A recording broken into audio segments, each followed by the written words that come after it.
Сильные порывы ветра почти всегда предвестники пурги, которая длится не менее 3 суток. В такие дни лучше не выходить из дома. Февраль в заполярном Устьянском районе Якутии – самое ветреное время в году. Нас человек 15 шли гуськом, чтобы нас не занесло. Вот это было страшно. Пенсионерка Лидия Животова приехала в поселок Депутатский по распределению 35 лет назад. Для бывшей пермячки за эти годы крайний север стал родным домом. Здесь воспитала детей, подрастают внуки. Не могу уже на родину съездить, на Урал, в течение 12 лет. 13-й год уже пошел. Но нынче поеду, собралась как-нибудь. Оформлю кредит и поеду. Впрочем, без кредита не выехать из поселка даже в столицу региона – Якутск. Авиатариф туда-обратно гораздо выше средней заработной платы. Конечно, если 20 тысяч я заплачу до Якутска, потом с Якутска до Депутатска, это уже 40 тысяч.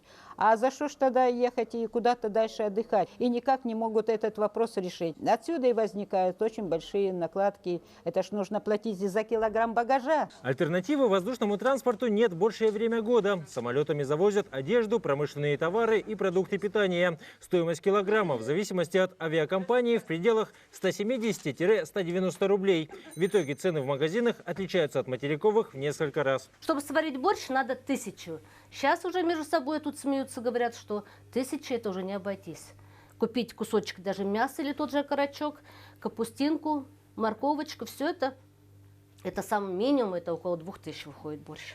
Это у кого так семья, у кого дети. А зарплаты здесь небольшие. В свою очередь, авиакомпании сетуют на дорогой завоз в Арктику керосина и аэродромное обслуживание. Отсюда высокие цены на перевозки. Получается замкнутый круг, который без государственного регулирования никто решить не может. Получается так, на сегодняшний день мы же обживаем территорию Российской Федерации. Так? По идее, по удешевлению товара, продуктов, жизни вообще должно государство заниматься. Это государственная политика должна. Поселок Депутатский – центр одного из самых богатых на полезные ископаемые районов Якутии. В недрах много золота, редкоземельных металлов и самого главного – олова. Здесь его 1000 тонн. Благодаря этому металлу в середине 20 века среди горной тундры появились промышленные поселки. Оттуда у нас поселок начался. Потом они разведали, что вот в этой долине, это долина шамана называлась, да, тоже есть олово и золото. И в принципе шли потихоньку добывали. Вот там вдалеке поселок Буревестник, чисто выстроен людьми, которые приезжали сюда зарабатывать деньги. 5000 человек там жило. Просто они построили все. Под ним запас олова на 100 лет. Последние 20 лет затраты на добычу этих богатств непомерно росли. В итоге обанкротились все горнодобывающие предприятия Устьянского района. Стандартные рыночные условия в отдаленных широтах не работают, доказало время. Чтобы вернуть жизнь на российский север, Совет Федерации совместно с правительством страны приступили к разработке специального закона об Арктике. Ну а как решить эти вопросы? Почему бизнес должен идти в Арктику? Не пойдет он туда. Даже на Дальний Восток он не идет, а то еще в Арктику пойдет. Почему люди должны там оставаться, если они живут хуже всех в России? Хуже всех. Вот почему возникло такое предложение о том, что надо создать особые режимы хозяйственные для Арктики. Так, чтобы и бизнесу было выгодно там работать. Так, чтобы и люди могли там жить, нормально жить. Как это сделать? Значит, надо тогда общие правила и законы, которые есть в России, дифференцировать.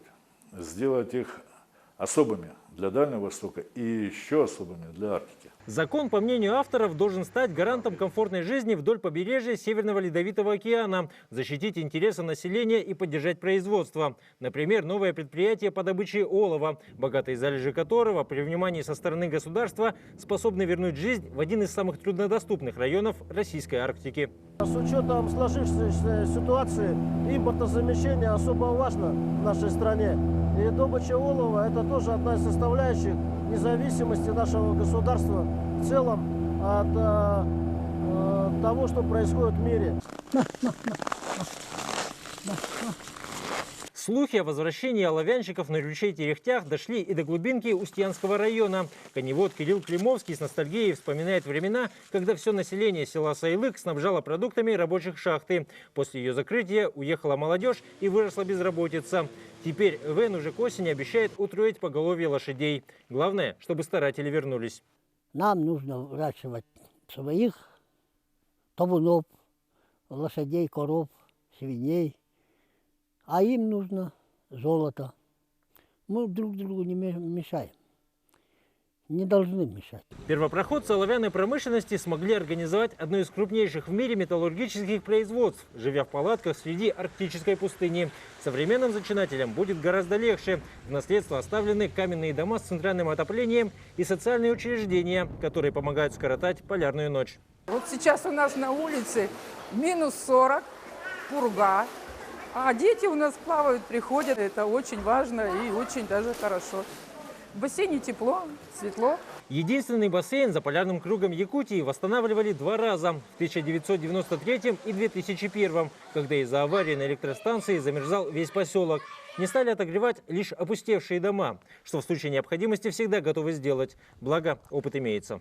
В Заполярном депутатском целый микрорайон пятиэтажек как памятник лучшим временам. Дома забросили, когда промышленное производство закрылось и люди вынуждены были уехать. Сейчас с разработкой нового закона об Арктике появилась надежда, что и сюда вернется жизнь. А о некогда процветающем севере перестанут говорить в прошедшем времени.